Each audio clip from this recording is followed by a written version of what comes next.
The October mist clung low over the cobbles of St. Mary Mead, turning the street lamps into pale halos and muffling footsteps as surely as a heavy carpet. Miss Jane Marple, having stayed longer than intended at the church committee meeting while Mrs. Bantry and Reverend Leonard debated the spiritual appropriateness of russet versus gold chrysanthemums, drew her shawl closer and took the quieter way along the high street. Habit made her notice small things. A shutter left unlatched at the haberdasher's, a cat asleep in the grocer's window, and most oddly, a ribbon of light trembling under the door of Finch's flower shop. She stopped beneath the elm, whose branches leaned obligingly over the pavement. The shop was supposed to be dark. Ernest Finch, earnest to a fault and nervous with it, always locked up at 6:30, 7 at the latest, and Miss Marple had seen him yesterday morning at the post office, looking worn and talking about an early night with his stamps. Yet there, beyond the rain-dotted glass, moved a shadow that did not belong to a sleepy young florist finishing up a corsage. The figure used a torch with restraint, shielding it with a hand, opening drawers with a care that spoke of familiarity. Not a clumsy ransacker, then, but someone who knew to slide out the wooden trays squarely and put them back so the sliders wouldn't catch when pushed home.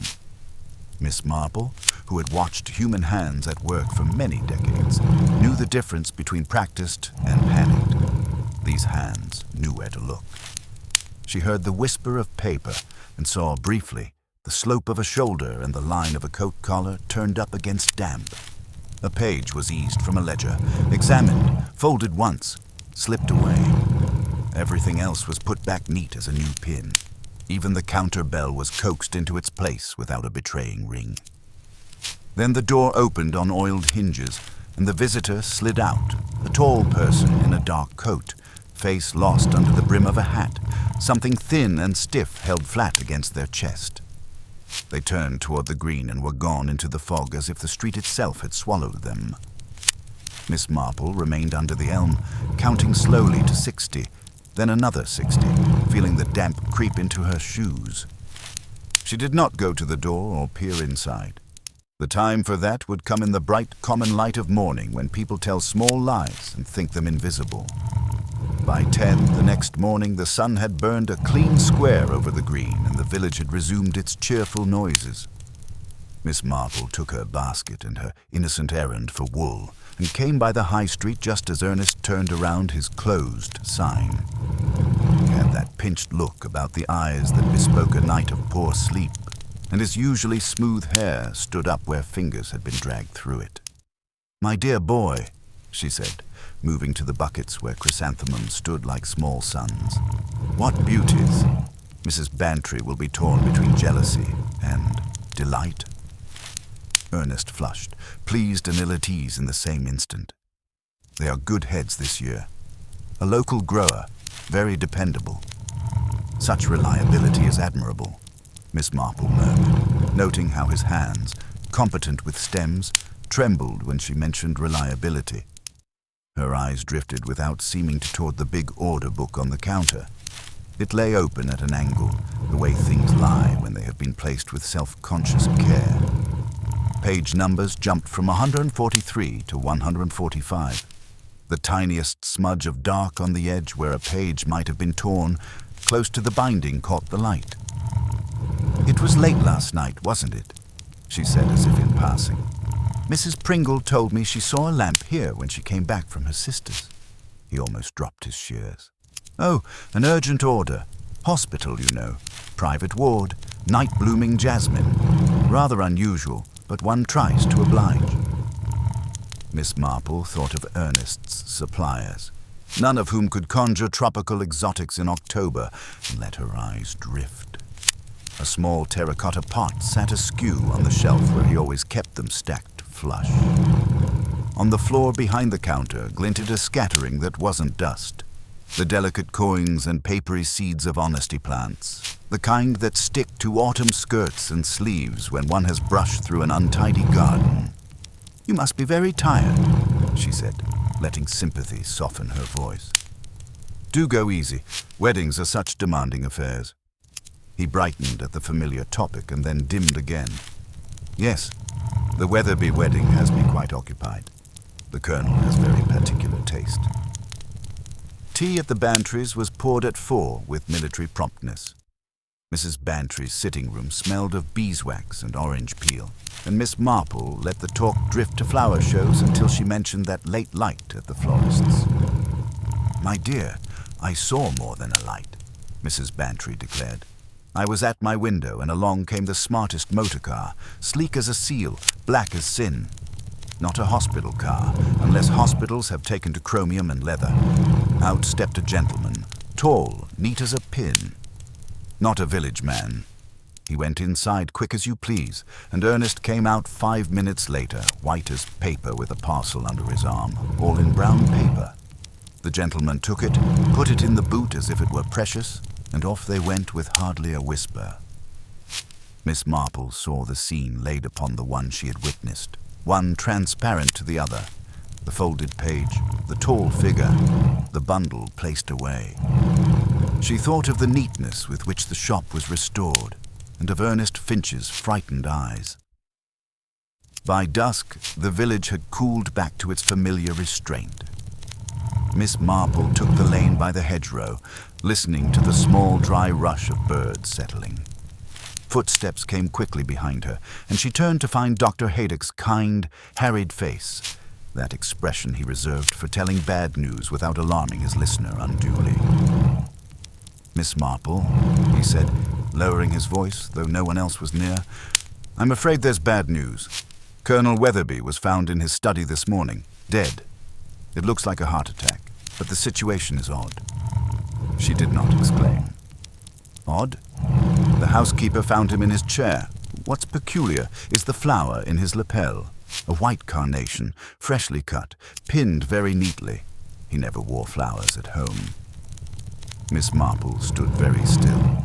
The neatness again, the deliberation, a white carnation from a shop that had been open to a chosen visitor at midnight. It suggested someone who wanted something to be noticed and something else not to be. "I'm sorry, Doctor," she said softly, "for the family and for the village." Then, as if the thought were only just forming, "It would be sensible to have a word with Ernest Finch, and Inspector Slack should be told about the flower." "Already on his way," Dr. Haydock said. "I thought of you at once." "Only what people put in front of me," she said, as if that were modesty rather than practice. They stood a moment in the thinning light until the church clock chimed the half-hour. Then Miss Marple walked on, her steps unhurried, her mind arranging one stitch to the next until a pattern declared itself. The pale October sun filtered through Miss Marple's cottage windows as she prepared her morning tea. Her movements automatic, while her mind arranged the previous evening's observations with the methodical precision she applied to her most complex knitting patterns. The image of that tall figure slipping from Ernest Finch's shop lingered in her thoughts, now given sinister weight by Dr. Haydock's news about Colonel Weatherby. She had learned long ago that in villages like St. Mary Mead, coincidences were as rare as snowdrops in summer. A sharp rap at her door interrupted these reflections. Inspector Slack stood on her doorstep, his stocky frame radiating the particular irritation he reserved for cases that threatened to involve what he termed village nonsense. His weather-beaten face bore the expression of a man who suspected the world of deliberately complicating his work. "Miss Marple," he said with barely concealed impatience, "Dr. Haydock mentioned you might have observed something relevant last evening about the florist's shop." His tone suggested he considered this a formality, but his sharp eyes betrayed genuine interest. Miss Marple invited him in and recounted her observations with quiet precision. The light beneath Finch's door well past closing time, the methodical search through the shop's records, the careful removal of what appeared to be a page from a ledger, and the tall figure's stealthy departure toward the village green. She mentioned Mrs. Bantry's account of the sleek black motor car and the exchange of a carefully wrapped package.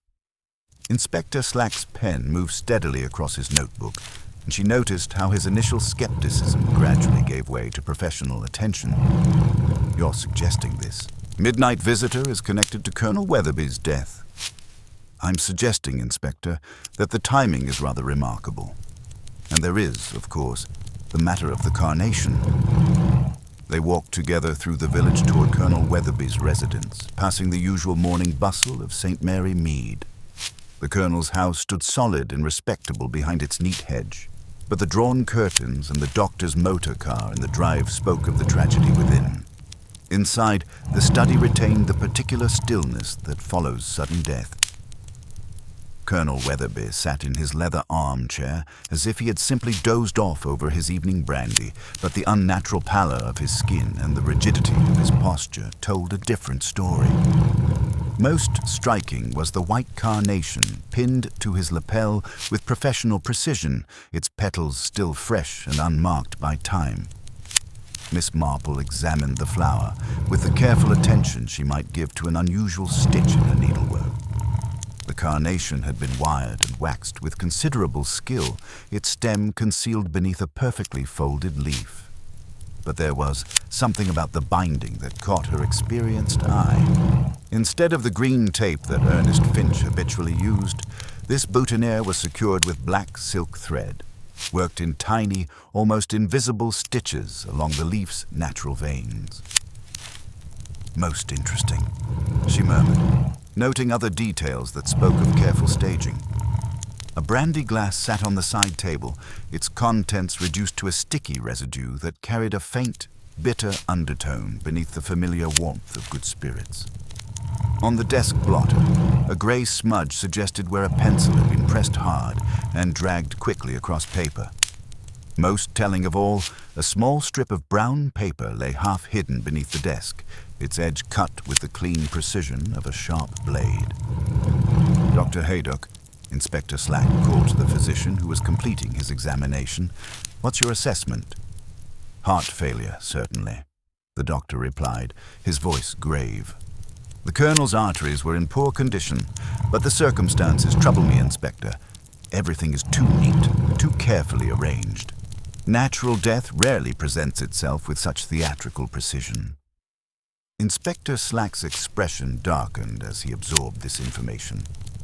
Combined with Miss Marple's observations about the midnight visitor to Finch's shop, a pattern was emerging that transformed what might have been a simple case of natural death into something far more complex.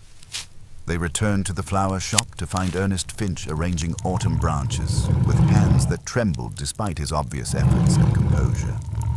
His pale face went several shades whiter when he saw Inspector Slack's uniform, and he nearly dropped the shears he was holding. "Mr. Finch," Inspector Slack began without preamble, "I'm investigating the death of Colonel Weatherby. I believe you had a visitor to your shop last evening, well after normal business hours." Ernest's Adam's apple bobbed as he swallowed hard. That is, the shop was closed, Inspector. I was at home with my stamp collection, just as I told Miss Marple." "That's curious," Miss Marple observed gently, "because I distinctly saw a light in your shop around 11:30 and someone moving about inside with considerable familiarity with your stock and records." The young florist's composure cracked visibly. His shoulders sagged, and he gripped the counter's edge with white knuckles. "There was a gentleman," he whispered. "He said it was urgent. A special request from Colonel Weatherby himself." Inspector Slack leaned forward, his voice taking on the patient but implacable tone he used with reluctant witnesses. "What time was this, Mr. Finch, and what exactly did this gentleman want?" "Nearly midnight. He said the Colonel needed a boutonniere for an important early morning appointment. Something elegant but simple. A white carnation." Ernest's words came in a rush, as if holding them back had been causing him physical pain. "And you opened your shop for a stranger at midnight?" Inspector Slack's skepticism was evident. "That seems rather unusual, even for such an accommodating businessman." Ernest flinched at the sarcasm. He was very persuasive, well-dressed, spoke like a gentleman. He seemed to know the Colonel well, mentioned details about his preferences and habits, and he paid very generously for the inconvenience. Miss Marple's eyes drifted to the order book, lying open on the counter. She noticed immediately that the pages didn't follow in proper sequence, a gap where page 144 should have been. I imagine you needed to record such an unusual transaction in your ledger, she said conversationally. Ernest's face went from pale to ashen. There was some confusion with the paperwork. A page was damaged by water from the flower arrangements. I had to remove it. Inspector Slack moved closer to the counter, his trained eye taking in the too neat arrangement of the ledger, the faint graphite smudge at the binding where a page had been carefully removed. Mr. Finch, I'm going to ask you once more, and I want the complete truth. What really happened last night? The weight of official authority, combined with Miss Marple's gentle but penetrating gaze, finally broke through Ernest's defenses. His hands shook as he began to speak, his voice barely above a whisper. The gentleman didn't just want a carnation. He wanted information from my order book, specifically the details about the Weatherby wedding arrangements. He said he was investigating a potential theft, that criminals were planning to target the house during the wedding preparations. He showed me identification, claimed to be working with the authorities. What kind of information? Inspector Slack pressed.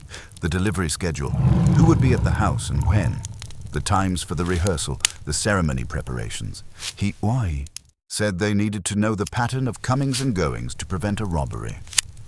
Ernest's voice grew even quieter. I thought I was helping. He seemed so official, so concerned about the Colonel's safety. Miss Marple noticed several small details that painted a clearer picture of the previous evening's events. A few papery seeds from honesty plants still clung to the floor behind the counter, the kind that would stick to clothing after walking through an autumn garden like the Colonel's.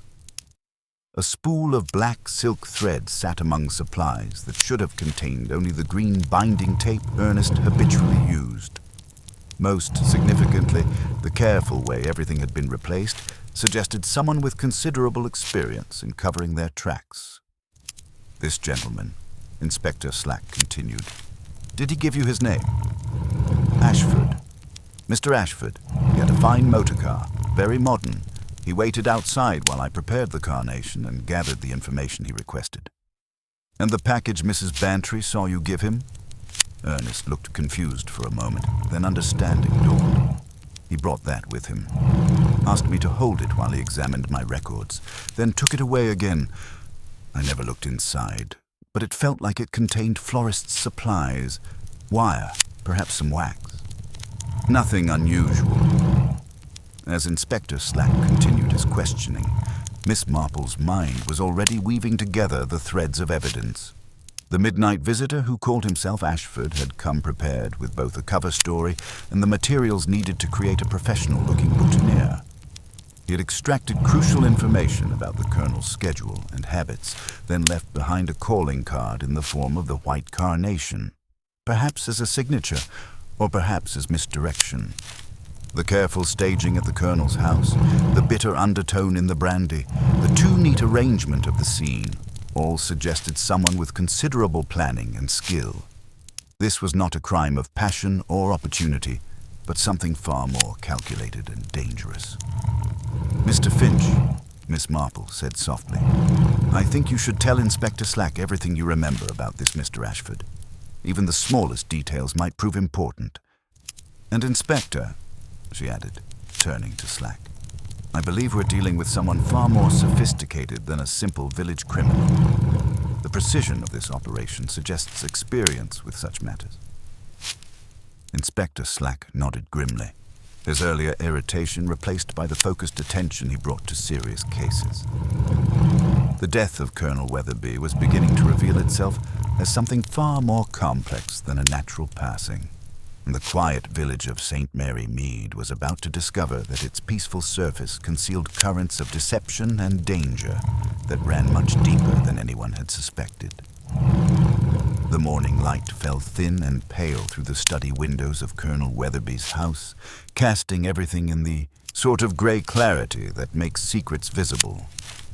Inspector Slack stood beside the leather armchair where death had visited with such tidy precision, while Miss Marple examined the white carnation with the careful attention she might give to a particularly complex piece of needlework.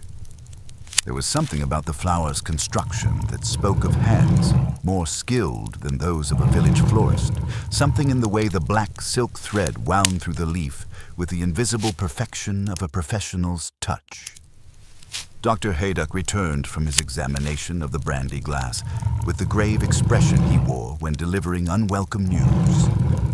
The amber residue had yielded its secrets under careful analysis, revealing traces of digitalis in concentrations that transformed what might have been a natural death into something far more sinister. Foxglove extract, he explained to Inspector Slack, his voice carrying the weight of certainty. Enough to trigger fatal arrhythmia in a man of the Colonel's age and condition. This was no heart attack brought on by time and circumstance. Miss Marple continued her examination of the carnation, noting how the stem had been hollowed with surgical precision. Under the magnifying glass Inspector Slack provided, tiny puncture marks became visible, and within the narrow channel that ran from base to bloom, microscopic residue carried the same bitter scent they had detected in the brandy. "Most ingenious," she murmured, her voice carrying a note of reluctant admiration. The poison could have been introduced through this hollow stem, perhaps released gradually as the Colonel moved about his evening routine. The sophistication of the method impressed even Inspector Slack, who had seen his share of village crime, but nothing approaching this level of calculated precision. They were dealing with someone who understood both botany and human physiology, someone with access to specialized tools and the patience for elaborate planning.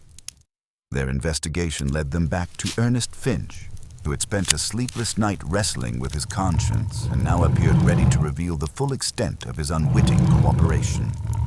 The young florist's hands trembled as he recounted additional details about his midnight visitor, details that painted an increasingly disturbing picture of calculated deception.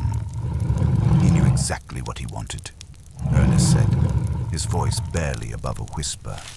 Not just the carnation, but information about the wedding arrangements. He said he was investigating a potential theft that criminals were known to target wealthy homes during large social events. He showed me identification, claimed to be working with the authorities.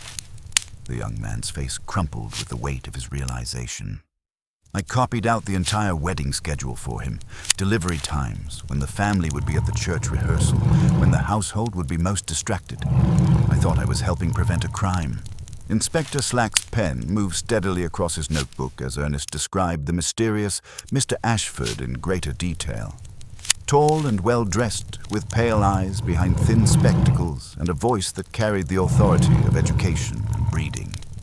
He had worn dark gloves throughout the encounter and carried himself with the confidence of someone accustomed to being obeyed. Most significantly, he had brought his own tools in a small flat package that rattled with what Ernest had assumed were specialized florist supplies. Miss Marple found herself thinking of the scene at the Blue Boar, where such a man might have stopped to confirm his timing. She made a mental note to speak with Mr. Craddock about any telephone calls made from the public box around 11 the previous evening. The pieces were forming a pattern of meticulous preparation that spoke to someone with considerable experience in such matters. At Colonel Weatherby's house, Mrs. Larkin, the housekeeper, received them with the grateful relief of someone who had been carrying a burden of unspoken concerns. The practical woman with her reddened hands and clean apron led them through the house, pointing out small details that had troubled her since discovering the Colonel's body. The little rug by the French window was askew, she explained, her voice steady despite her obvious distress. Just a fraction, mind you, but the Colonel was particular about such things, and the latch was slightly lifted, the way he would do when he wanted fresh air without a draft. She paused by the study door, her eyes reflecting the weight of loss. He was a good man, Inspector. Whatever this is about, he didn't deserve it. Miss Marple knelt to examine the rug, noting the faint impressions where weight had been placed recently. Near the waste paper basket, she found a corner of brown paper, cleanly cut and bearing the faint imprint of thin cord. The desk blotter revealed its own secrets when she applied the old schoolroom trick of shading with a pencil over the impressed areas. Letters emerged like evidence surfacing from deep water. Ash, and below it, 11:15. And most intriguingly, insurance, with the final letters lost under a square where paper had been placed.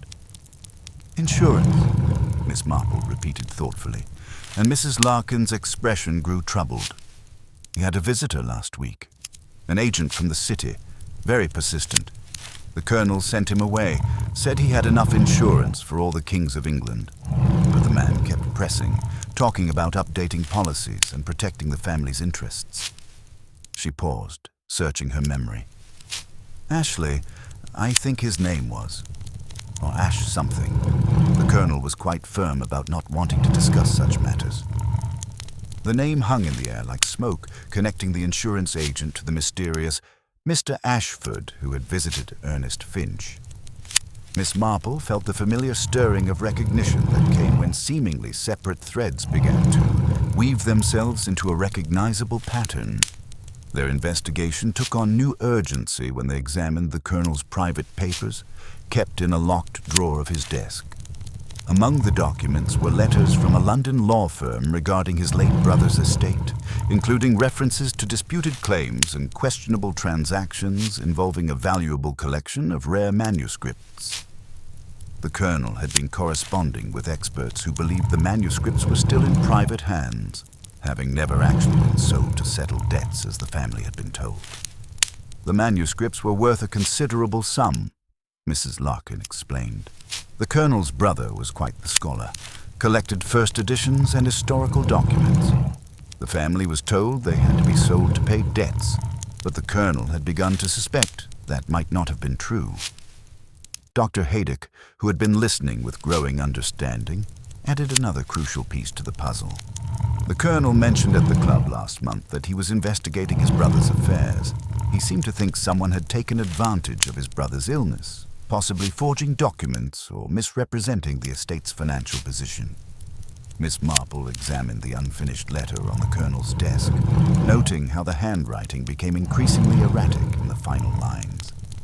He had been writing to his solicitor about updating his will in light of recent discoveries, the letter breaking off mid-sentence.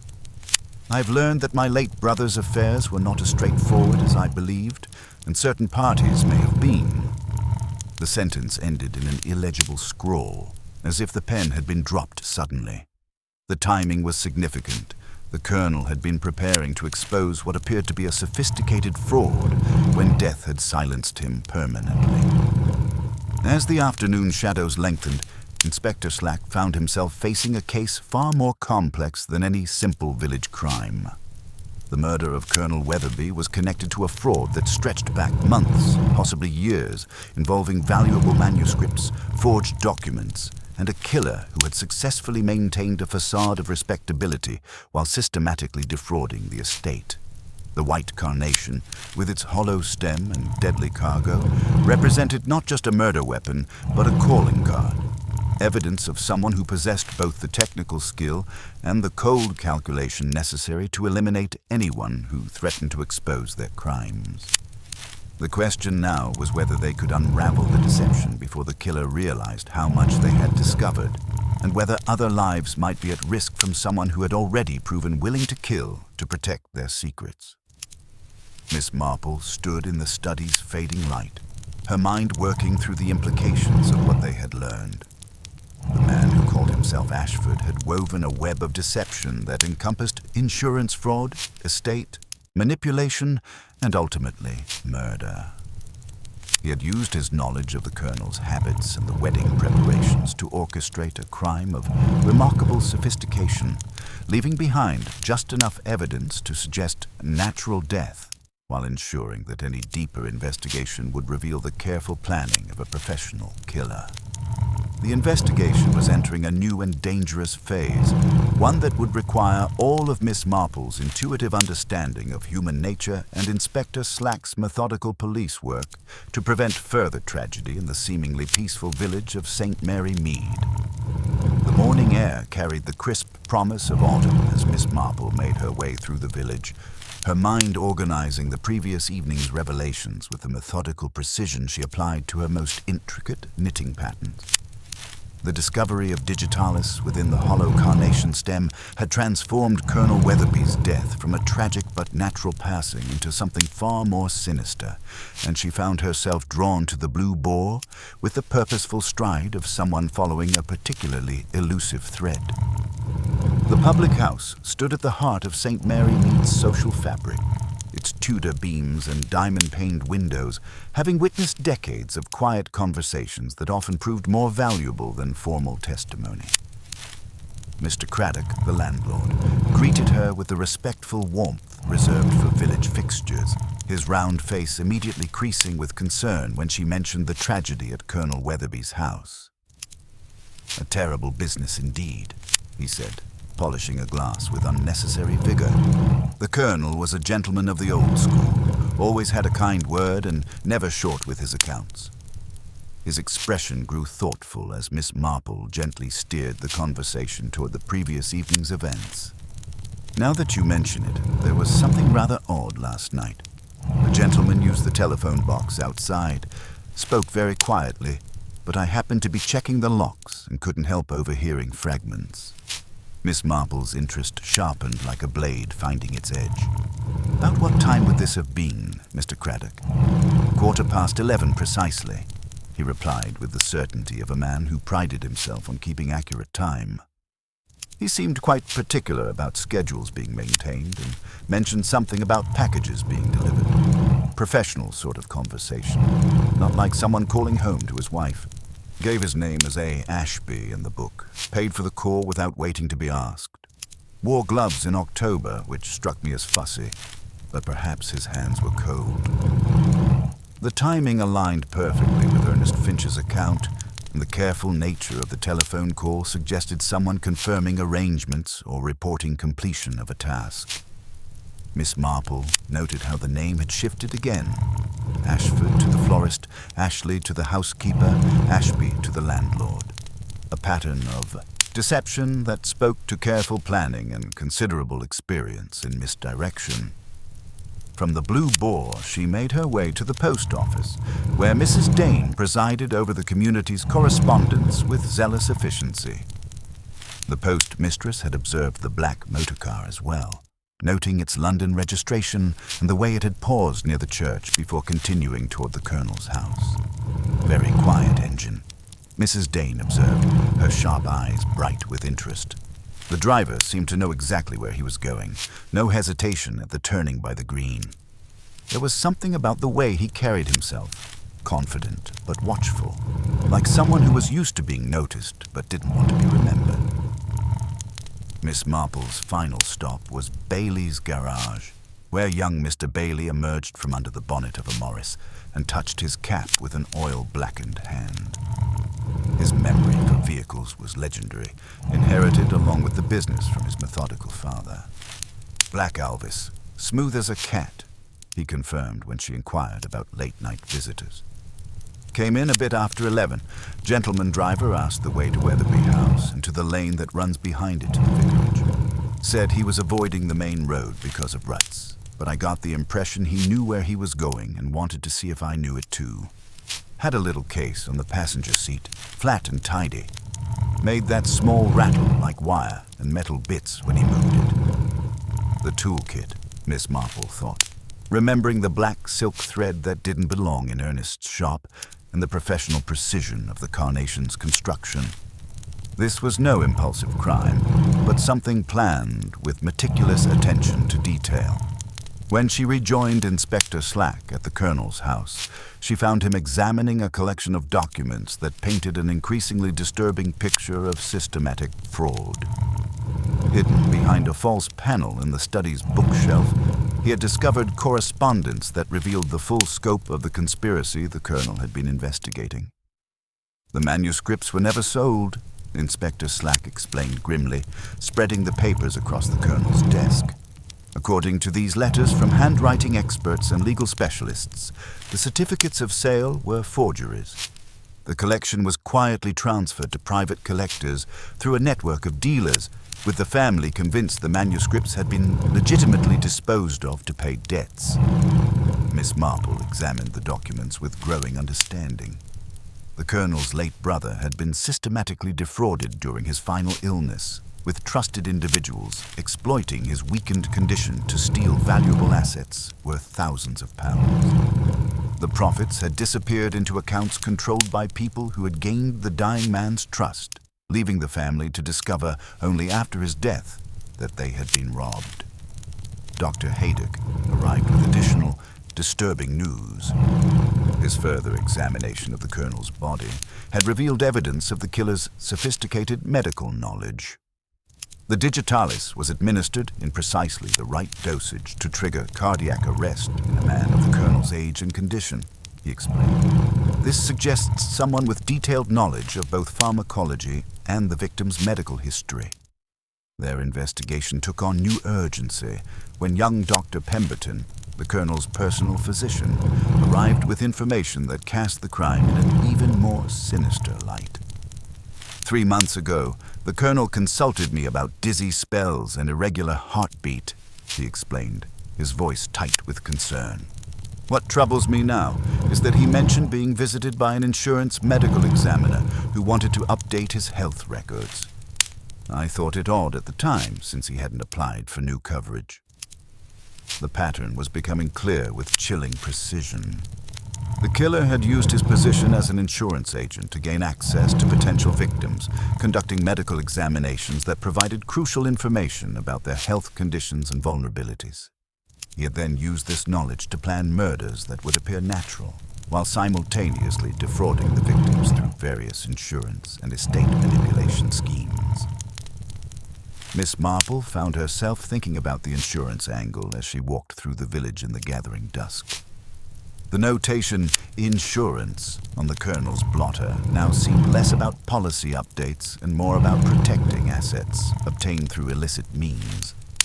Perhaps there was even a life insurance policy that would benefit the perpetrator in the event of the colonel's death. Inspector Slack's investigation had revealed that Mr. Ashford was likely an alias used by someone with extensive knowledge of insurance practices and estate law.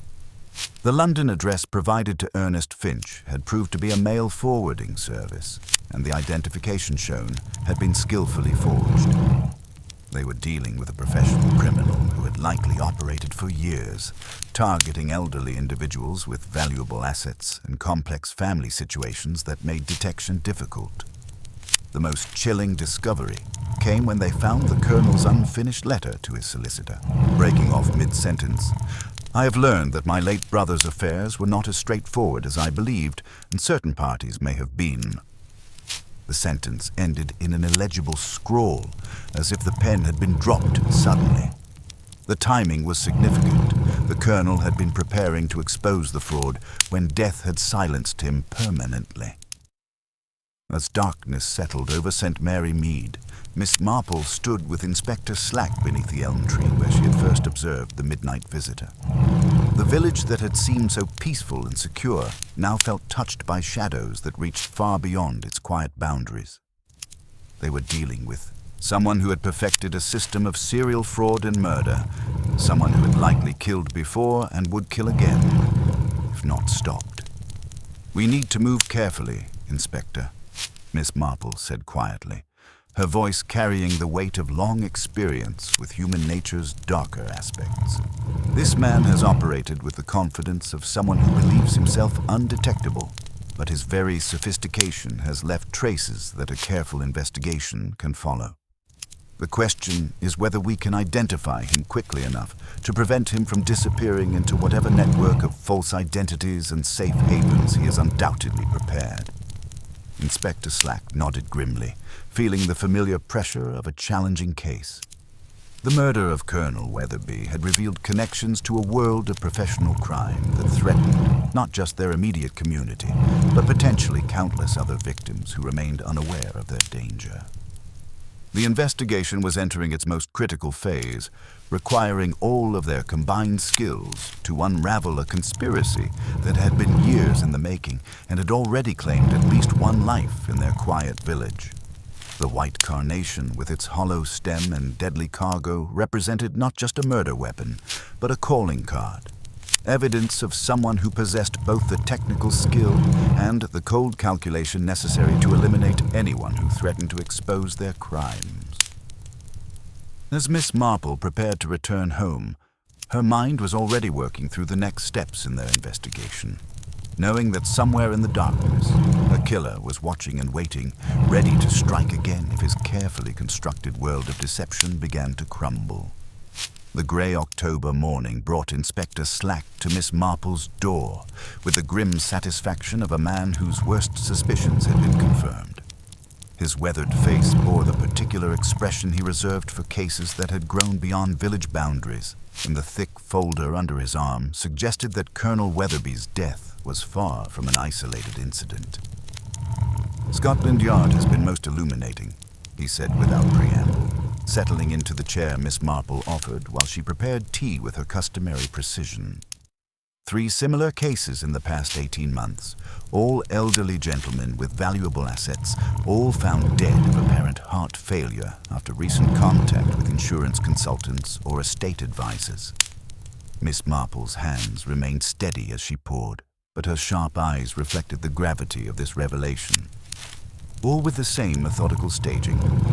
Each one, Inspector Slack confirmed, opening his folder to reveal photographs and documents that painted a disturbing picture of systematic murder. A retired judge in Bath, a wealthy merchant in Tunbridge Wells, and a collector of rare manuscripts in Cheltenham. Each had been investigating irregularities in family estates or questioning insurance transactions shortly before their deaths. Each scene was arranged with the same theatrical precision we found at Colonel Weatherby's. The implications transformed their investigation from a village crime into something far more sinister. They were pursuing not merely a murderer, but a serial killer who had refined his methods through repeated practice, someone who moved through respectable society with the confidence of legitimate business, while systematically eliminating threats to his elaborate frauds. Dr. Haydock arrived as the church clock struck 9, bringing additional evidence that deepened the mystery's complexity. His analysis of the digitalis residue had revealed pharmaceutical-grade preparation, concentrated and stabilized for controlled release. "This wasn't simply foxglove extract crushed in someone's garden," he explained with medical precision. "It represents sophisticated chemical knowledge or access to professional laboratory facilities." Miss Marple found herself thinking of the hollow carnation stem with its microscopic puncture marks, the surgical precision that spoke of trained hands and specialized instruments. Someone with considerable medical knowledge, then. Or someone who has worked closely with medical professionals for years, Dr. Haydock agreed. The expertise required goes far beyond casual study. Their discussion was interrupted by young Constable Fletcher, who brought news that cast their investigation in an even more urgent light. The Black Alvis had been traced through London motor hire firms, rented under the name Mr. Allen, with payment in crisp banknotes and no permanent address provided. More significantly, the vehicle had been returned with a distinctive crack in the offside brake lamp, exactly as young Bailey at the garage had observed. Inspector Slack's methodical police work had also yielded results from the telephone inquiry. The market-basing exchange had traced the 11:15 call to a gentleman's club that provided anonymity by the quarter hour, and their guest register showed A. Shaw signed in at the appropriate time. The pattern of aliases, Ashford, Ashley, Ashby, Shaw, suggested someone with a peculiar attachment to certain syllables, perhaps a vanity or mnemonic device that might prove his undoing. Miss Marple excused herself to examine the physical evidence more closely, walking the lane behind the vicarage where she'd observed the midnight visitor's departure. On a thorn of the hedge that separated the vicarage garden from the lane, she found what she had hoped to discover, a tiny filament of black silk thread, so fine as to be nearly invisible against the pale bark. She eased it free with careful fingers, noting its quality and the precise way it had been twisted. "Thread from the carnation's binding," she murmured to Inspector Slack when he joined her. "Not the green florist's tape that Ernest habitually uses, but black silk of the sort used for delicate needlework. Someone with considerable, skill in such matters. At Colonel Weatherby's house, they found additional evidence that painted a clearer picture of the killer's methods. Mrs. Larkin led them to the French window where the intruder had gained entry, and there in the gravel path, Inspector Slack discovered a tiny fragment of red glass, clearly from a vehicle's brake lamp. The piece matched perfectly with the crack young Bailey had observed, providing physical proof of their suspect's presence at the scene. "He stood here for several minutes," Miss Marple observed, noting the impressions in the gravel where someone had waited patiently. This was not a hurried crime, but something planned with considerable care. He knew exactly when the household would be quiet and how long he would need. Inside the study, they found evidence of even more sophisticated preparation. The Colonel's brandy decanter had been carefully refilled after the poison was administered, but traces remained that spoke to someone with considerable knowledge of both chemistry and human psychology. The scene had been arranged with theatrical precision, every detail calculated to suggest natural death, while leaving subtle signs for those who knew how to look. Mrs. Larkin provided additional disturbing information about visitors the Colonel had received in recent weeks. There was a gentleman from an insurance company, she recalled, her voice tight with growing understanding. Very well dressed, spoke beautifully about protecting family assets. He spent considerable time asking about the Colonel's health and daily routines, said it was necessary for updating his policies. The insurance angle opened new avenues of investigation that revealed the true scope of the conspiracy. Inspector Slack's inquiries with various London firms uncovered a pattern of fraudulent medical examinations conducted by freelance consultants who gained access to elderly clients under the pretense of policy updates. These examinations provided crucial information about health conditions and vulnerabilities that could later be exploited for murder. Most disturbing of all was the discovery of the Colonel's correspondence with his solicitor about changing his will. The letters revealed that he had been investigating not only his brother's estate, but also the activities of a distant cousin, George Weatherby, whose gambling debts and questionable business dealings had made him a person of interest in the family's financial affairs. The Colonel suspected that George might have been involved in the manuscript fraud, Inspector Slack explained as they reviewed the documents. He was preparing to disinherit him entirely when death intervened. Miss Marple considered this new information carefully, noting how it fit with the pattern of systematic fraud they had uncovered. Someone with George Weatherby's desperate financial situation would be vulnerable to manipulation by a person like our Mr. Ashford. He might have been used as an inside source of information about the family's assets and routines. The investigation had revealed a criminal enterprise of considerable sophistication, operating through a network of false identities and legitimate-seeming businesses. The killer moved through society with the confidence of respectability while systematically identifying and eliminating threats to his elaborate schemes. Colonel Weatherby's death was not an isolated crime, but part of a pattern that stretched across multiple counties and possibly years of careful planning. As the afternoon shadows lengthened, Miss Marple found herself contemplating the psychological profile of someone capable of such elaborate deception. The killer possessed not only technical skills, but the emotional detachment necessary to befriend his victims while planning their deaths. He could sit in their drawing rooms, discuss their concerns with apparent sympathy, and all the while be calculating how best to eliminate them and profit from their demise. "We're dealing with someone who has made murder into a precise art," she observed to Inspector Slack as they prepared to continue their investigation. The white carnation with its hollow stem represents not just a weapon, but a signature, evidence of someone who takes pride in his technical skill and believes himself superior to ordinary detection methods. The evidence they had gathered painted a picture of a killer who operated with meticulous planning and considerable resources. Someone who had successfully evaded detection for years while building a criminal empire based on fraud and murder. The challenge now was to identify him before he realized how much they had discovered and disappeared into whatever network of safe havens and false identities he had undoubtedly prepared.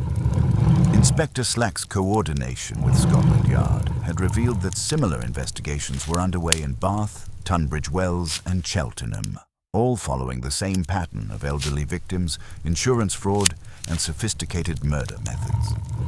The scope of the conspiracy was becoming clear, but so was the danger they faced in pursuing someone who had already proven his willingness to kill to protect his secrets.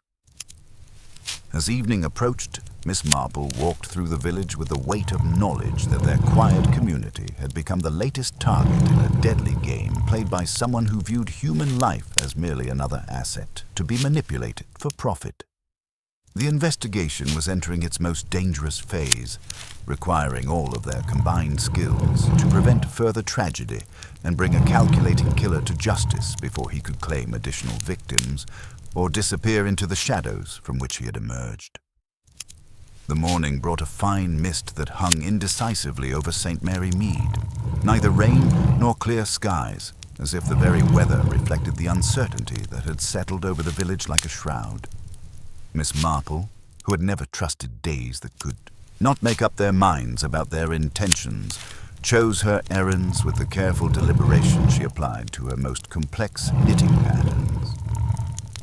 The previous evening's revelations about the scope of their killer's operations had transformed what seemed a village tragedy into something far more sinister, and she found herself drawn to fill the gaps that remained in their understanding. Her first call was upon Dr. Pemberton, ostensibly to inquire after Mrs. Larkin's nerves, following the shocking discovery at Colonel Weatherby's house. The young physician received her with the earnest attention he gave to all medical concerns, but Miss Marple's true interest lay in the insurance medical examiner who had visited months before, conducting what now appeared to be reconnaissance rather than legitimate business. Dr. Pemberton proved to have the sort of methodical memory that made him an excellent physician and an invaluable witness. He produced his appointment book without prompting, running a careful finger down the ruled columns until he found the entry that had been troubling his professional conscience. Here it is. June 12th. Examination for policy update. Colonel Weatherby, scheduled for 9 o'clock. The gentleman introduced himself as Dr. L. Ashe, retained by the Colonel's insurance company to update their medical records. Miss Marple's attention sharpened at this new variation on their suspects' chosen aliases. The pattern was becoming clearer with each revelation. Ashford, Ashley, Ashby, and now Ash, all maintaining that distinctive opening syllable while providing the comfortable illusion of different identities. I recall him quite distinctly, Dr. Pemberton continued, his voice carrying the particular precision he used when discussing medical observations. He was most particular about the Colonel's pulse, insisted on taking it 3 times in different positions, muttering about baseline arrhythmias and cardiac irregularities. What struck me as unusual was his equipment. Very specialized instruments, including a peculiar pen with a black resin body and a gold snake coiled around the cap. Rather ostentatious for professional use, I thought. The detail about the pen provided another thread in the web they were weaving around their elusive quarry. Miss Marple made careful note of this distinctive item, knowing that such personal vanities often proved to be a criminal's undoing. Was there anything else distinctive about this Dr. Ashe?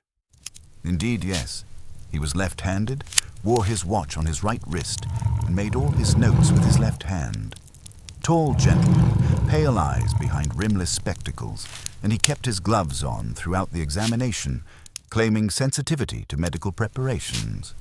He spoke with the authority of someone accustomed to having doors opened before he reached them. From Dr. Pemberton's surgery, Miss Marple made her way to Mr. Peake's chemist shop, where the proprietor's legendary attention to detail and meticulous record-keeping had served the village faithfully for decades. The small, precise man consulted his ledger with the proprietary pleasure of someone whose entire existence revolved around accuracy and order. Black silk thread of the surgical variety, he confirmed, running his finger down the careful entries. We stock steri silk number 00, primarily ordered by the medical practice for delicate procedures. Dr. Pemberton signed for 2 packets last month for the surgery supplies. However, there was one unusual purchase. A gentleman paying cash, no account, just this past Thursday. Gave his name as Mr. Allen. Miss Marple felt the familiar satisfaction of pieces falling into place. And did Mr. Allen require anything else for his purposes? Glycerin, a small bottle of the pharmaceutical grade, and paraffin wax pellets, the sort used for preservation work. I assumed flower arrangement. People do such elaborate preparations before wedding seasons. But there was something about his man, the way he handled the materials, that suggested he was more concerned with preserving secrets than flowers. Mr. Peake's nose wrinkled slightly in distaste. He wore an expensive scent, something foreign with citrus and vetiver notes. The combination of materials painted a clear picture of the carnation's preparation. Surgical silk for the invisible binding, glycerin and wax for waterproofing and preservation, all assembled by hands that knew exactly how to create a delivery system for poison that would appear entirely innocent until the closest examination. At Ernest Finch's flower shop, the young florist appeared even more haggard than before, his conscience clearly weighing heavily upon him as the full implications of his midnight cooperation became apparent. His hands trembled as he polished the counter with mechanical repetition, as if physical activity might somehow cleanse him of his unwitting participation in murder. The black silk thread, he confirmed when Miss Marple inquired gently. It wasn't from my stock. I use green tape exclusively. It covers imperfections and holds securely. The silk came from his own supplies in that flat package he carried. It rattled when he moved it, full of specialized tools, wire cutters, a small awl, and what looked like a slim glass pipette with a rubber bulb. I thought it was for adding scent to flowers, a professional touch some florists use. A pipette for measured doses, Miss Marple realized, picturing the hollow carnation stem with its microscopic punctures. Not scent at all, but death delivered with pharmaceutical precision. Did he leave anything behind, Ernest? The young man hesitated, then reached beneath his counter to produce a narrow strip of card, the sort florists use to back boutonnieres and prevent bruising. Pressed into its surface as if it had been placed beneath paper while someone wrote with considerable force, were the faint impressions of letters. Miss Marple tilted it to catch the light, making out ASH, followed by a flourish that suggested the completion of a signature. Inspector Slack arrived at the flower shop as Miss Marple was examining this latest piece of evidence, his weathered face bearing the particular expression of a man whose worst suspicions had been confirmed by official channels. Scotland Yard's investigation had yielded results that transformed their village mystery into something of national significance. Leonard Ash struck off the medical register 6 years ago for professional misconduct, he announced without preamble. Caught consulting for insurance companies while simultaneously treating their claimants, a clear conflict of interest that cost him his license and reputation. Disappeared abroad for several years, no fixed address since his return. Known to use variations of his name when renting accommodations or conducting business. The pieces were forming a recognizable pattern with alarming clarity. Their killer was a disgraced physician who had turned his medical knowledge and professional manner into tools for systematic fraud and murder. His ability to conduct convincing medical examinations provided both the intelligence needed to select victims and the technical expertise required to kill them in ways that appeared natural. Their investigation expanded beyond the village, as Inspector Slack coordinated with railway authorities and hotel registries. At Much Benham Station, the station master recalled a well-dressed gentleman arriving on the Tuesday afternoon train from London, paying cash for first-class passage and inquiring about motor hire and the best routes to St. Mary Mead. The man had mentioned having business with several residents regarding insurance matters, establishing his cover story from the moment of his arrival. The Crown Hotel's records showed Mr. Ashley registered for 3 nights, but departing after only 2, taking his meals privately and making several telephone calls to London numbers. The desk clerk remembered him as quiet and undemanding, the sort of guest who paid promptly and caused no disturbance. exactly the impression a professional criminal would want to create. At the village bank, Manager Pembroke reluctantly confirmed that a gentleman presenting insurance credentials had inquired about Colonel Weatherby's financial standing. Though he had provided only general information about the colonel's reputation and community position, even such details would have confirmed the elderly gentleman as a worthwhile target for someone planning elaborate fraud. The investigation's scope continued to expand as they traced their suspect's careful reconnaissance. At the village library, Mrs. Carmichael recalled a well-dressed visitor who had spent considerable time examining local history books and genealogical records, particularly those relating to the Weatherby family's property holdings and scholarly collections. His questions about the colonel's late brother's manuscript collection now took on sinister significance, revealing the depth of planning that had preceded the murder. As afternoon shadows lengthened across the village green, the full magnitude of their adversary's criminal enterprise began to emerge. This was not simply a man who committed murder for immediate gain, but someone who had constructed an entire system of fraud and deception, targeting elderly individuals with valuable assets and using his medical credentials to gain their trust while planning their destruction. The white carnation with its hollow stem represented not just a murder weapon, but a signature, evidence of someone who took professional pride in his technical skill and believed himself superior to ordinary detection methods. Each crime built upon lessons learned from previous murders, creating an increasingly sophisticated pattern of deception that had successfully evaded detection across multiple counties and possibly years of operation. Inspector Slack's coordination with Scotland Yard revealed similar cases in Bath, Tunbridge Wells, and Cheltenham, all following the same methodical pattern. Elderly victims with valuable assets, apparent heart failure, and subtle signs of staging that had been overlooked by local investigators focused on natural causes. The scope of the conspiracy was becoming clear, but so was the immediate danger to anyone who might threaten the killer's carefully constructed facade. Most troubling was the growing evidence of George Weatherby's involvement as an unwitting accomplice. The colonel's gambling-addicted cousin appeared to have provided crucial intelligence about family routines, asset locations, and the timing of the wedding preparations that had allowed the killer to plan his approach with such precision. Whether George understood the true purpose of his cooperation remained unclear, but his knowledge made him either another victim waiting to happen or a witness who could no longer be allowed to survive. As evening approached and the uncertain weather finally resolved itself into a steady, determined rain, Miss Marple stood at her cottage window contemplating the psychological profile of someone capable of such elaborate deception. The killer possessed not only technical skills, but the emotional detachment necessary to befriend elderly victims while calculating their deaths. He could sit in their drawing rooms, discuss their concerns with apparent professional sympathy, and all the while be planning how best to eliminate them and profit from their assets.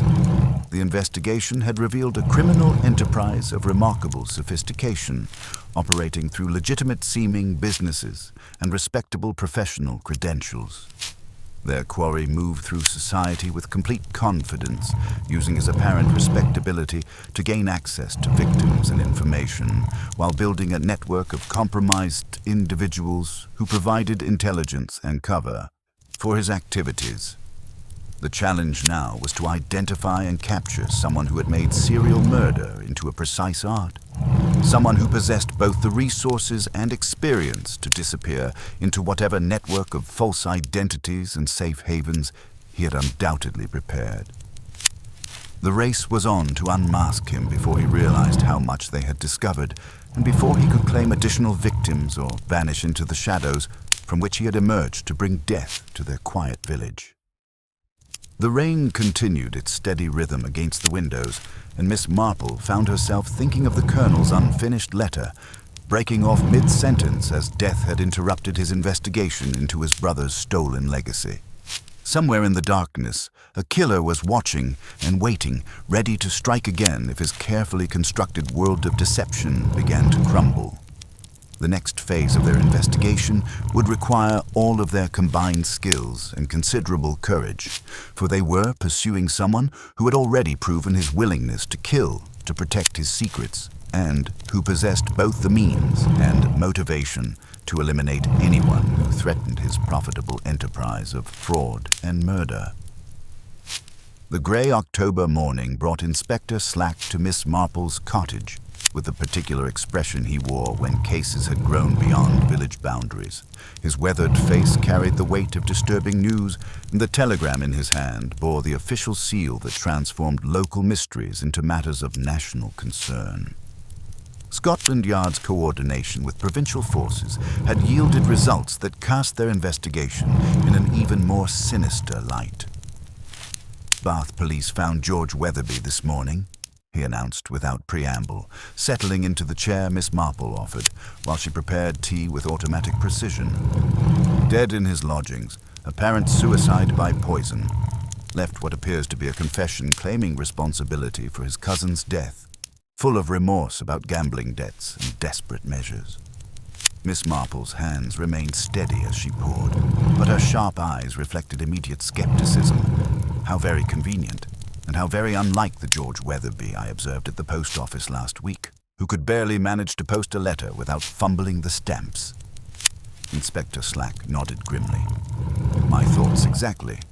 The handwriting analysis suggests coercion, written with his non-dominant hand, possibly under duress. And the poison was the same pharmaceutical-grade digitalis we found in the Colonel's system. Our killer has eliminated his accomplice with the same methodical precision he used on his primary target. The implications transformed their understanding of their adversary's operations. They were pursuing someone who not only planned murders with meticulous care, but systematically eliminated anyone who might threaten his carefully constructed deceptions. George Weatherby's desperate cooperation had made him valuable as a source of intelligence, but ultimately expendable once the investigation began closing in on the truth. Dr. Haydock arrived as the church clock struck 9, bringing additional evidence that revealed the true sophistication of their killer's methods. His detailed analysis of the carnation's hollow stem had uncovered something far more complex than simple poison delivery. This represents considerable engineering skill, he explained, his voice carrying professional admiration despite the sinister application. The stem contains microscopic valves that could release measured doses over time, creating a timed delivery system that would mimic the gradual onset of natural heart failure. Miss Marple examined the technical drawings Dr. Haydock had prepared, noting the precision required for such construction. Someone with access to specialized instruments and considerable knowledge of both botany and fluid dynamics. This goes far beyond the capabilities of an ordinary criminal. Their investigation received unexpected assistance when Mrs. Larkin arrived with documents she had discovered in a hidden compartment of the Colonel's desk. The papers revealed the true scope of his investigation into his brother's estate, including correspondence with handwriting experts and legal scholars who had confirmed that the certificates of sale for the manuscript collection were sophisticated forgeries. He'd been building a case for months, Mrs. Larkin explained, her voice tight with suppressed emotion. Letters to authorities in London, consultations with experts in document authentication. He was preparing to expose what he called a criminal enterprise of considerable scope and sophistication. Inspector Slack's coordination with Scotland Yard revealed that similar investigations were underway across Europe. The pattern of elderly victims, forged documents, and sophisticated murder methods had been observed in France, Belgium, and Switzerland, suggesting they were pursuing not merely a serial killer, but someone who had made murder into a profitable international enterprise. At the Colonel's house, Miss Marple conducted her own examination of the study with the methodical attention she applied to her most complex needlework. The scene yielded additional evidence that painted a clearer picture of the killer's presence during the Colonel's final moments. Under her magnifying glass, the Colonel's unfinished letter revealed a tiny fragment of black resin embedded in the paper near the final, desperate stroke of his pen. "This is not ink," she observed to Inspector Slack, carefully extracting the minute particle with a needle. It appears to be a fragment of resin, embedded with considerable force, as if something struck the paper just as the colonel's pen was falling from his hand. The fragment matched Dr. Pemberton's description of the distinctive pen used by their suspect, black resin with a gold snake coiled around the cap. If confirmed by laboratory analysis, it would provide direct physical evidence placing Leonard Ashe at the scene of the crime during the colonel's final moments. Their search of the study yielded another crucial piece of evidence tucked beneath the edge of the desk. A single black glove of surgical grade, slightly scuffed on the palm. The professional quality and careful placement suggested someone who understood the importance of avoiding fingerprints while maintaining dexterity for delicate work. He wore gloves constantly, Miss Marple recalled, remembering the various witness accounts. Not for warmth or fashion, but as part of his professional methodology. Every aspect of his crimes is calculated to avoid detection. The investigation expanded beyond murder into realms of international fraud when Inspector Slack received intelligence from Interpol. Reports from Switzerland described a well-dressed Englishman making inquiries about elderly collectors of rare books using credentials from a London insurance firm that proved fictitious upon investigation. The patterns suggested their quarry was already preparing his next operation while they struggled to unravel his previous crimes. At the village post office, Mrs. Dane provided crucial information about recent postal activity that revealed the killer's systematic approach to covering his tracks. A series of registered letters had been sent to London addresses in the days following both the colonel's death and George Weatherby's elimination, all bearing return addresses of fictitious legal firms and containing what appeared to be official documents requiring immediate attention. The gentleman was most particular about timing, Mrs. Dane recalled with characteristic precision. Insisted they reach London by specific dates, paid extra for guaranteed delivery, and seemed quite concerned about maintaining proper documentation. He wore thin leather gloves throughout our transaction, claimed sensitivity to ink and paper. Miss Marple found herself contemplating the psychological profiles of someone capable of such elaborate deception. The killer possessed not only technical skills, but the emotional intelligence necessary to identify and exploit human vulnerabilities with surgical precision. He could assess a person's weaknesses within minutes of meeting them, then craft approaches that would make them willing participants in their own destruction. The investigation revealed additional disturbing details about the killer's methods when Dr. Pemberton provided his complete notes from the insurance examination conducted months before the colonel's death. The supposed medical consultation had included questions about family cardiac history, medication sensitivities, and daily routines that went far beyond normal policy requirements. He was particularly interested in the colonel's evening habits, Dr. Pemberton explained, his voice carrying professional outrage. Asked specific questions about when he took his evening brandy, whether he read before retiring, how long he typically remained in his study after dinner. Information that would be crucial for timing a poison delivery system. The revelation confirmed their understanding while exposing the depth of planning that had preceded the crime. The killer had used his medical credentials to conduct what amounted to a reconnaissance mission, gathering intelligence that would later prove essential for the successful completion of his deadly scheme. As afternoon shadows lengthened across the village, Miss Marple stood in the colonel's study, contemplating the international scope of their adversaries' operations. The evidence suggested someone who moved freely between countries, using different identities and professional credentials to gain access to victims and information. He possessed resources indicating considerable success in previous operations, along with the confidence that came from years of successful deception. The white carnation with its sophisticated delivery system represented not just a murder weapon, but a signature, evidence of someone who took professional pride in his technical skill and believed himself superior to ordinary detection methods. Each crime built upon lessons learned from previous murders, creating an increasingly sophisticated pattern of deception that had successfully evaded detection across multiple countries. Inspector Slack's review of the Colonel's will revealed another potential target that sent chills through both investigators. Among the beneficiaries was a distant cousin, Mrs. Eliza Finch, an elderly widow living in seclusion near Much Benham. She possessed a valuable collection of antique lace and had recently inherited additional assets that would make her an attractive target for someone specializing in elderly victims with complex estates. Another potential victim, Inspector Slack stated grimly, his finger tracing the address. Elderly, recently widowed, valuable possessions, and living alone. She fits the profile perfectly, and the proximity to Much Benham, where he established his base of operations, is hardly coincidental. The realization transformed their investigation from pursuit into prevention.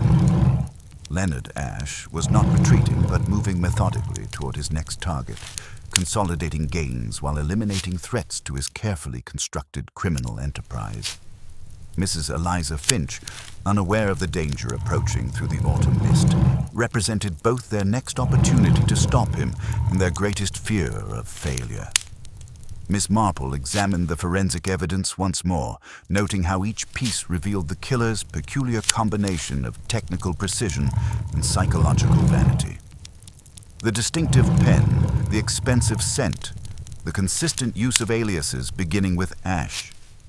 These were not merely precautions, but personal flourishes that revealed someone who took intellectual pride in his elaborate crimes. Hey, believes himself an artist of deception, she observed to Inspector Slack as they prepared to coordinate with Much Benham authorities. And artists, Inspector, often return to admire their work. He will want to ensure his carefully constructed deception has held, that the Colonel's death has been accepted as natural. He may be watching even now. The wind rattled the study windows as if responding to her words, and both investigators felt the weight of pursuing someone who had made serial murder into a precise art. The investigation was entering its most critical phase, requiring all of their combined skills to prevent further tragedy, while gathering enough evidence to ensure justice for the victims whose lives had been so calculatedly stolen. Somewhere in the gathering dusk, a killer moved with the confidence of someone who believed himself invisible, preparing for his next performance in a deadly game that had already claimed too many lives. The race was on to unmask him before he could disappear into whatever network of false identities and safe havens he had undoubtedly prepared, leaving behind only the elegant calling cards of his sophisticated crimes and the grieving families of his carefully chosen victims.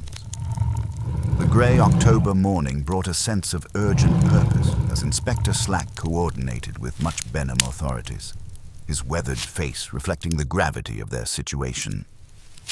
The discovery of George Weatherby's staged suicide had transformed their investigation from pursuit into prevention, and Mrs. Eliza Finch represented both their next opportunity to stop Leonard Ash and their greatest fear of failure. Time was running short to prevent another carefully orchestrated tragedy. Miss Marple accompanied Inspector Slack on the journey through lanes rimmed with sodden hedgerows, the morning sky the color of pewter. Her sharp mind worked through the implications of what they had discovered, while the police car cut through the damp air toward Much Benham. The killer's systematic elimination of George Weatherby demonstrated a ruthless efficiency that left no room for sentiment or loose ends, and his pattern was becoming terrifyingly clear. As they approached Mrs. Finch's cottage, which sat a little back from the road, low and whitewashed with small panes bright with reflected cloud, Miss Marple's keen eyes immediately caught something that sent a chill through her. On the doorstep lay a single white carnation, freshly cut, its petals still dewy like a calling card left by death itself.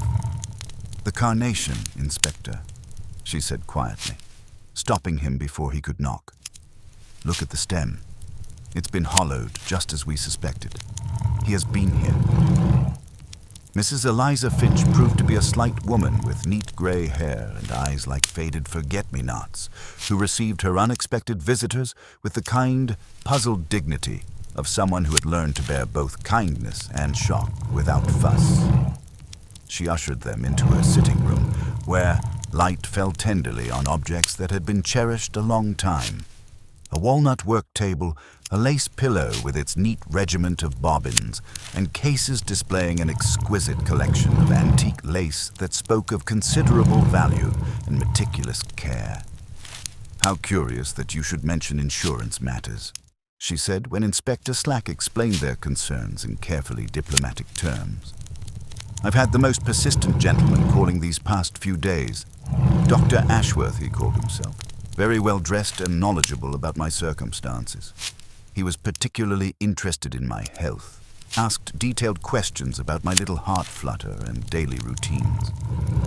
Miss Marple felt the familiar chill of recognition, another variation on their suspect's chosen aliases, maintaining that distinctive opening while providing the comfortable illusion of medical authority. "Has this Dr. Ashworth visited your home, Mrs. Finch?" "Indeed, yes. Yesterday afternoon, in fact.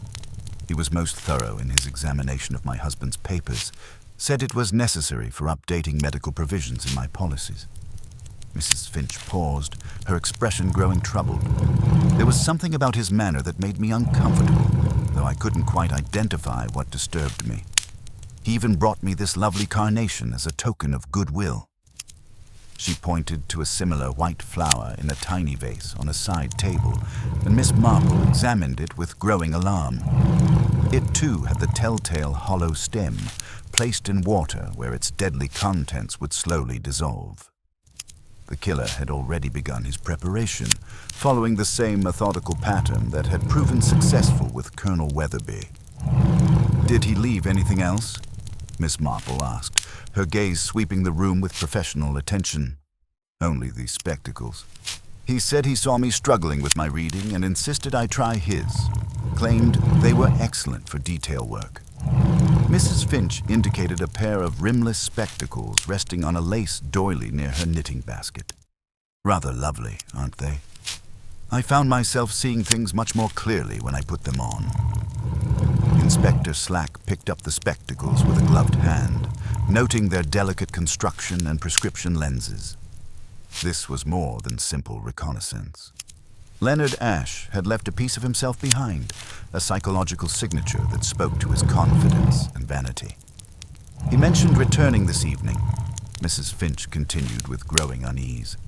"Said he wanted to help me sort through some of the Colonel's old papers that I inherited. Claimed they might contain valuable information about a family trust." The implications were clear and chilling. Ashe wasn't just after Mrs. Finch's assets. He was systematically eliminating any evidence that might expose his larger fraud, particularly anything related to the stolen manuscripts. He was preparing to complete his work with the same theatrical precision that had characterized the Colonel's murder. Inspector Slack positioned his men around the cottage while maintaining the appearance of normal village life, coordinating with local authorities to ensure they could capture Leonard Ashe without endangering Mrs. Finch. The challenge was preventing the killer from realizing his cover had been blown while gathering enough evidence to ensure his conviction. As afternoon shadows lengthened, they prepared their trap with meticulous care. Miss Marple arranged the sitting room to encourage certain behaviors, removing the brandy decanter and substituting tea service, placing blotting paper and a good pen near the window where signatures might be requested, positioning the lace pillow prominently to emphasize Mrs. Finch's valuable collection. At 4:45, the telephone rang with a message that confirmed their worst fears and best hopes. The caller, identifying himself with practiced courtesy, reported a slight delay but promised punctuality. Leonard Ashe was coming, confident in his ability to complete another perfect crime. At 4 precisely, the sound of a smooth, purring motor reached them through the cottage windows. Miss Marple observed through the lace curtains as a black car glinted in the pale light, its driver checking the gate with professional precision before making a neat stop. The man who alighted moved with the unhurried confidence of someone who timed his entrances, carrying himself with the authority of respectability while death traveled in his wake. He was exactly as described by all who had seen him without understanding what they saw, tall, with pale eyes behind rimless spectacles and a mouth composed without warmth. His gloves were thin and black, immaculate, and when he bowed over Mrs. Finch's offered hand, his voice carried the agreeable, unctuous quality that had opened doors across multiple countries. "Mrs. Finch, Leonard Ashlyn, I hope I am not intruding at an inconvenient hour. I've been asked by your late cousin's solicitors to offer you some advice with respect to your valuable textile." "I asked Miss Marple to be present," Mrs. Finch said with gentle firmness, and Miss Marple inclined her head as if to apologize for her own existence in the face of such polish. "Entirely proper," he said, smiling with his lips while his eyes registered Inspector Slack's presence without surprise, only faint amusement. "And Inspector Slack, isn't it? We have met in the course of my duties with other families. I'm glad to see this matter receiving due attention." He set down a flat case on the table with practiced discretion, and when he unlatched it, Miss Marple watched his movements with the careful attention she applied to her most complex needlework. Inside were papers neatly clipped, measuring instruments and bottles labeled in a tidy hand, glycerin, distilled water, wax pellets. In a narrow groove lay the distinctive pen of glossy black resin with its gold snake coiled about the cap. "You keep your laces admirably, Mrs. Finch," he said, bending over the Valenciennes with respectful appreciation. "The danger is dryness, a little controlled moisture, careful pressing, and one might rescue the most fragile pieces. I have a method for relaxing fibers. Harmless, I assure you, used in museum practice." He made notes with his left hand, the characteristic curve that Dr. Pemberton had observed, while Miss Marple noted how the pen's resin caught the light like a beetle's back.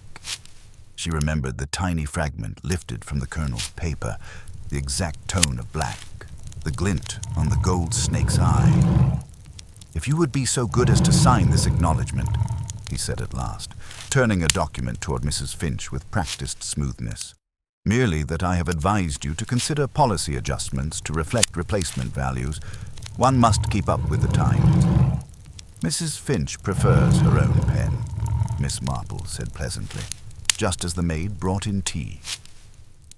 Leonard Ashe accepted his cup with a gloved hand, then removed the glove with theatrical delicacy, revealing the long, white fingers that had crafted death with such precision.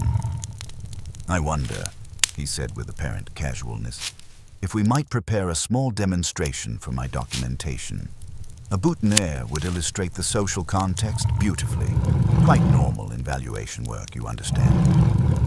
From his case came a narrow packet, unwrapped, to reveal a single white carnation with petals immaculate and stem wrapped in bright leaf.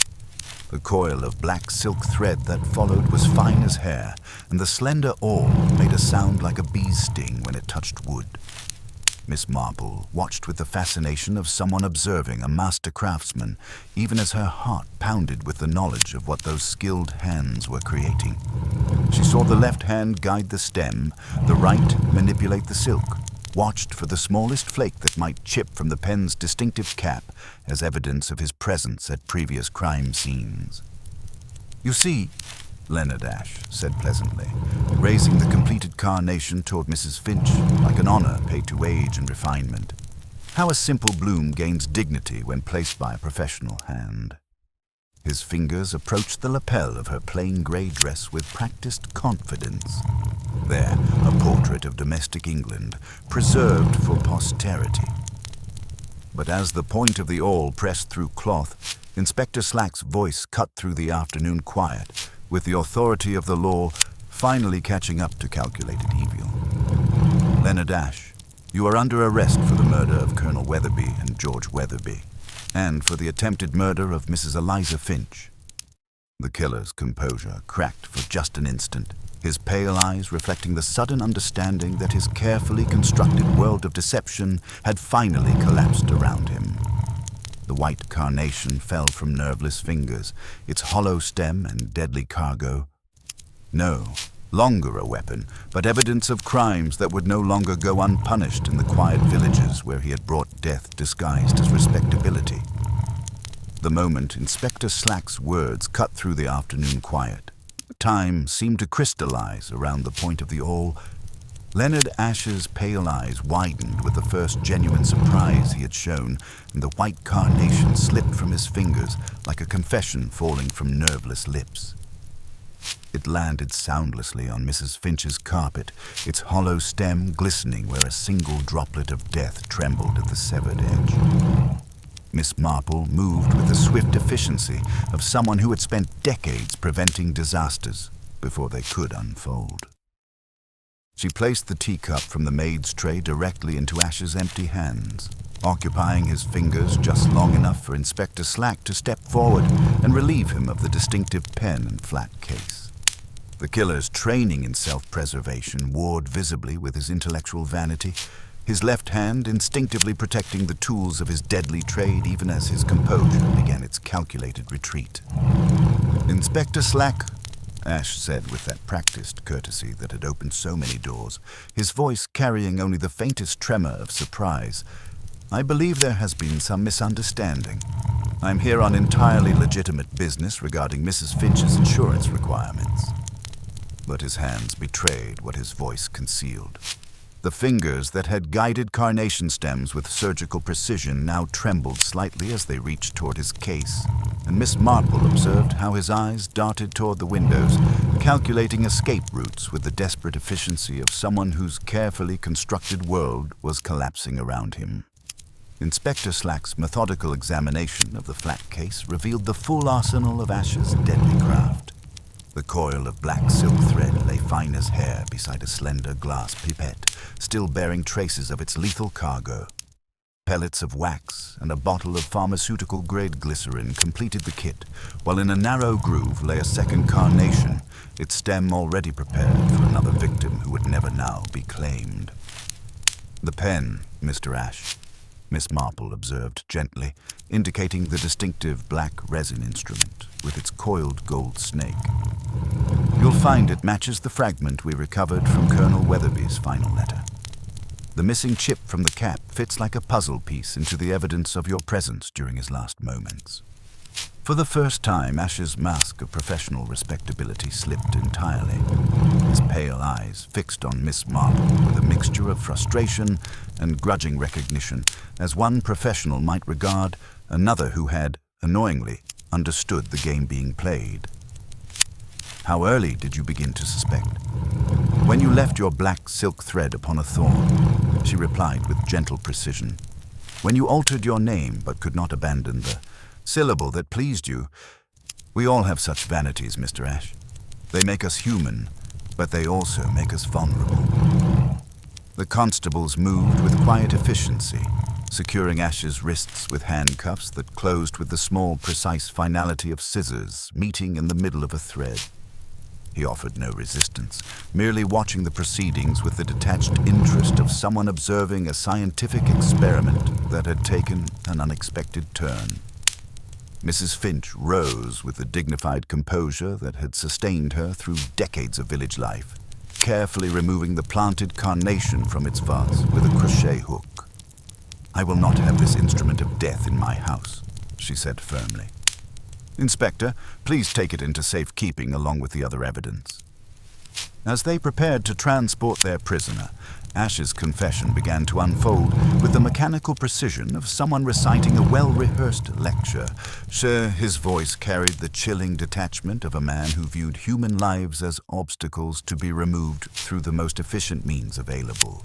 "The carnations were my signature," he admitted with a trace of the vanity that had ultimately proven his undoing. "Each one crafted to deliver precisely the right dosage for the victim's age and medical condition.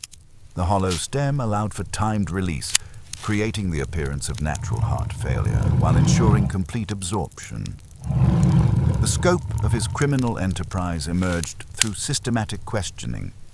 Files in his possession revealed potential victims across multiple countries, each folder containing medical assessments, financial evaluations, and psychological profiles that demonstrated the methodical nature of his selection process.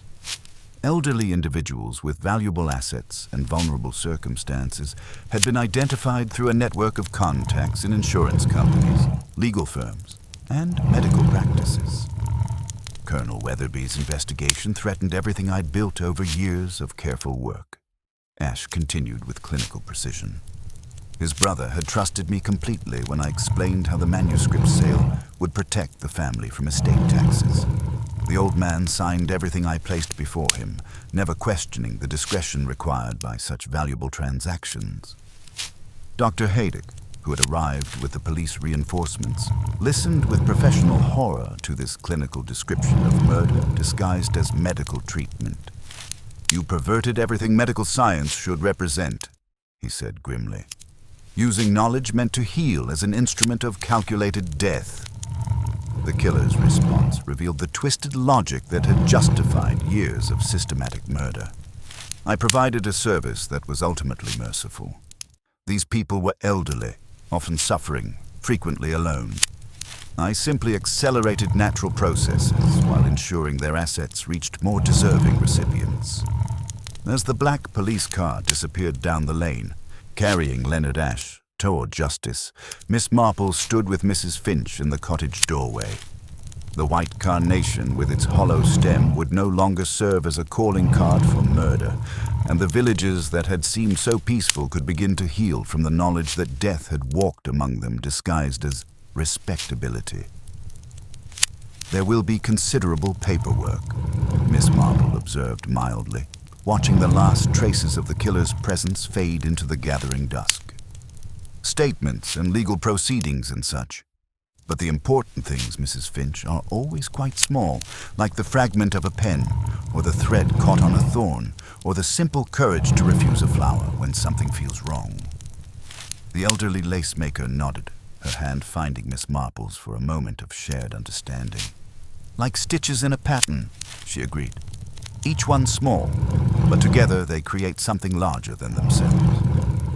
Inspector Slack returned from coordinating with London authorities, his weathered face reflecting the satisfaction of a case properly concluded.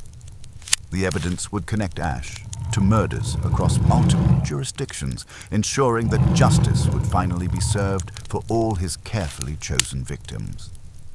The investigation that had begun with a midnight visitor to a flower shop had revealed a criminal enterprise of international scope, brought to an end through patient observation and methodical police work in the quiet sitting room of an elderly woman who had refused to become another victim in a series of carefully orchestrated murders. The November morning settled over St. Mary Mead with the particular clarity that follows a storm, as if the very air had been washed clean by the events that had finally brought Leonard Ash to justice. Miss Marple stood in Mrs. Finch's sitting room, watching Inspector Slack coordinate the removal of evidence with the methodical precision that had characterized their entire investigation. The white carnation lay where it had fallen, its hollow stem now merely a wilted flower rather than an instrument of calculated death. Mrs. Finch moved about her cottage with the quiet dignity of someone who had faced evil and emerged unbroken, carefully removing the planted carnation from its vase with a pair of silver tongs. "I will not have this instrument of deception in my house," she said firmly, her voice carrying the strength that had sustained her through decades of village life. "Inspector, please ensure it joins the other evidence where it can do no further harm." The scope of Leonard Ash's criminal enterprise emerged through systematic investigation over the following days. Scotland Yard's coordination with European authorities revealed a network of fraud and murder that stretched across multiple countries with potential victims identified through contacts in insurance companies, legal firms, and medical practices. The killer had perfected a system of serial murder disguised as natural death, targeting elderly individuals with valuable assets and using his medical credentials to gain their trust while planning their destruction. Ernest Finch found himself the unexpected recipient of village sympathy rather than censure, as the community recognized his unwitting participation in events beyond his understanding. The young florist's hands no longer trembled when he arranged his flowers, though a new seriousness had settled in his eyes. Mrs. Bantry made a point of ordering extra chrysanthemums, remarking that courage under pressure was more valuable than perfect knowledge, while Mrs. Dane at the post office ceased pursing her lips quite so tightly when he came for stamps. The inquest proceeded with the orderly presentation of evidence that transformed mystery into certainty. Inspector Slack produced the flat case with its specialized tools, the pharmaceutical-grade digitalis, and the distinctive pen of black resin with its coiled gold snake. Dr. Haydock explained with clinical precision how the hollow carnation stem had delivered measured doses of poison designed to mimic natural heart failure. The fragment of resin recovered from Colonel Weatherby's final letter fitted perfectly with the chip missing from the pen's cap, providing direct physical evidence of Ash's presence during the Colonel's last moments. Mrs. Larkin testified with steady composure about the disturbed rug and lifted latch that had first suggested an intruder, while young Bailey described the black Alvis with its distinctive cracked brake lamp. Mr. Peake, with pursed lips and meticulous records, detailed the cash purchase of surgical silk and glycerin by a gentleman calling himself Allen. Dr. Pemberton, controlled but angry, read from his appointment book the entry that had provided Ash with crucial intelligence about his victim's medical vulnerabilities. When asked to explain her early suspicions, Miss Marple spoke with characteristic mildness, as if commenting on an unusual pattern in her knitting. It had begun, she said, with honesty plant seeds on a florist's floor where they had no business being, and continued with black silk thread where green tape should have been. The careful removal of a page from Ernest's order book, the pattern of aliases that maintained the pleasing syllable Ash, and the professional precision of the carnation's construction had all spoken to someone with considerable vanity about his technical skills. The fragment of resin was proof as surely as fingerprints, she told the coroner with gentle certainty. Thread where tape should be, black where green was habitual, and always that little conceit about his chosen names. People who create themselves anew each day invariably keep something that particularly pleases them, like a signature hidden in plain sight. The trial, when it came, lasted only 3 days. Ash's detailed confession, delivered with clinical detachment, revealed the full scope of his criminal methodology.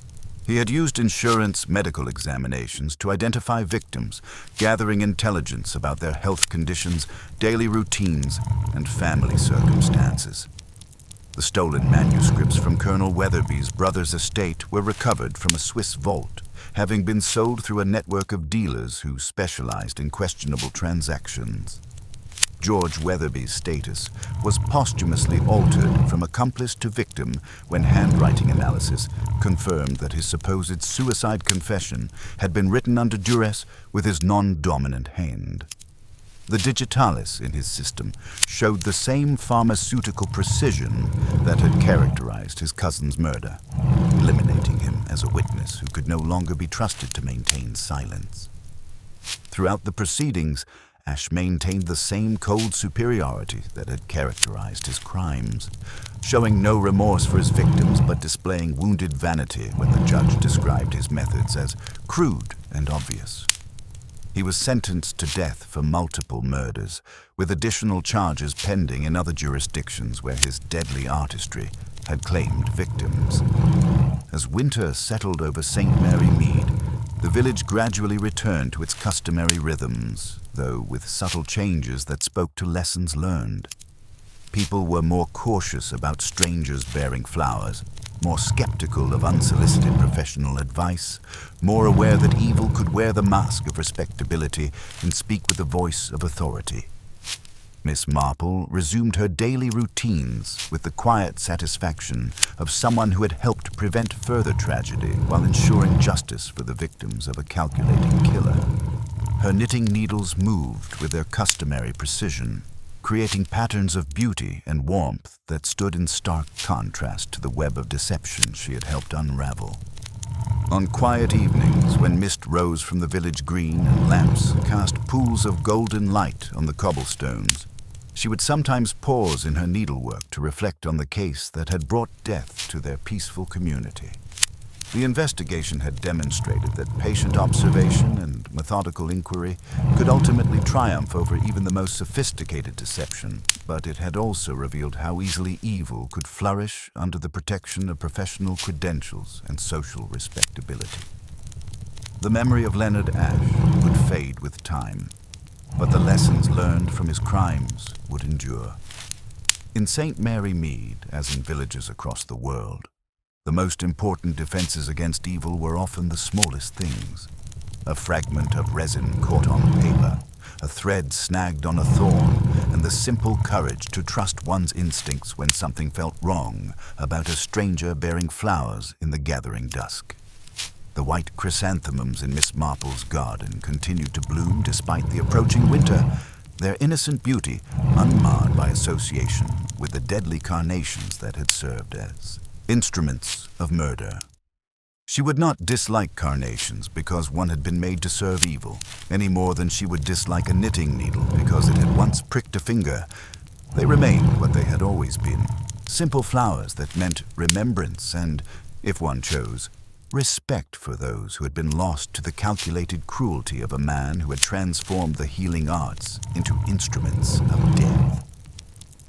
As the church bell tolled 7 and the last light faded from the autumn sky, Miss Marple took up her knitting with the quiet satisfaction that comes from a pattern completed and a mystery solved. The investigation had ended as such things should, with truth revealed, justice served, and the innocent protected from those who would prey upon their trust and vulnerability. In the gentle clicking of her needles and the warm glow of her sitting room, peace had returned to St. Mary Mead, watched over by its most unassuming but vigilant guardian.